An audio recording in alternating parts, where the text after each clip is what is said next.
So what are your thoughts on PAREX, the proposed expressway across the Pasig River? Yes, all elevated and elevated highways and skyways never work.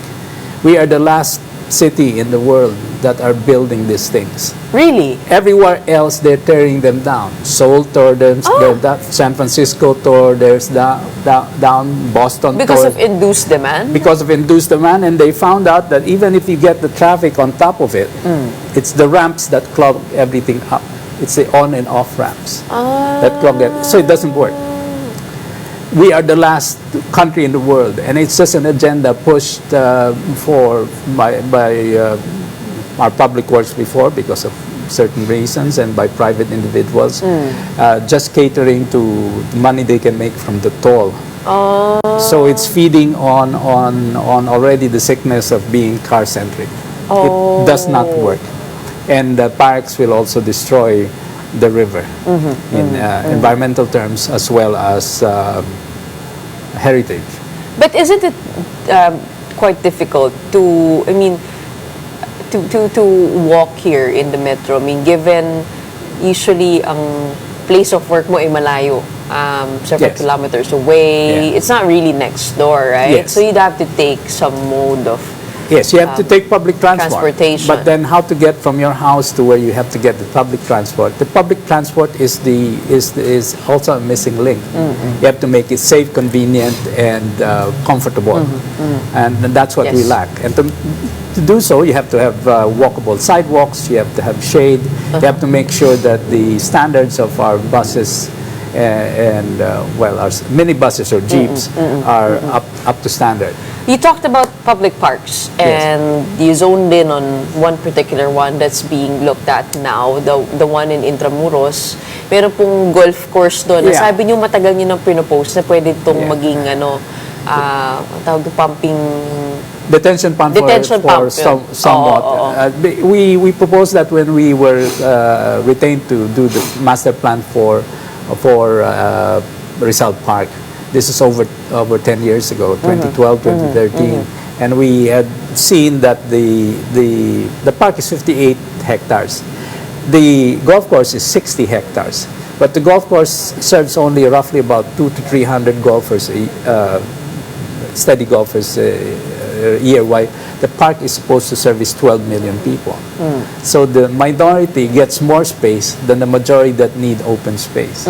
So you can we propose to turn back the golf course into a public park, and it was approved in principle by then DPWH Secretary Babe Singson, who wanted to use the ponds as detention ponds for floodwaters. And by Secretary could the same be said by all other golf courses in the metro? We got Wakwak, we have the one in Camp Aguinaldo. Camp Aguinaldo. We can't say anything about the private golf courses, but the public golf courses. At least, right? Yeah, that's the military camps as well as the Intramuros, and those are public. Where else could we make those kinds of changes? I mean, low-hanging fruit. Low-hanging fruit would be the esplanade. Along the Pasig River, you have that Pasig River is 25 kilometers.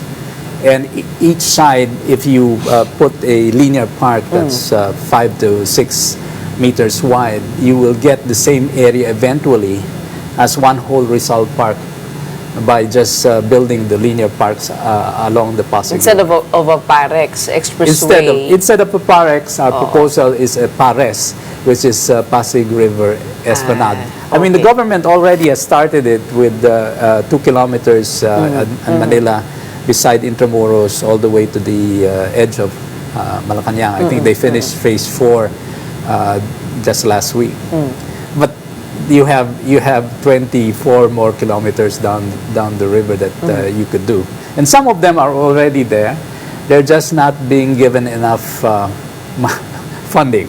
So even the PARES could use those trillions that we've lost in flood control ghost projects. Hindi lang beautification, no? Yes, I mean, it's and actually make it walkable. it's and usable. walkable. It's a park, and then we had proposed, because we were involved in the master plan for that. We had proposed 10 to 12 pedestrian bridges over the Pasig.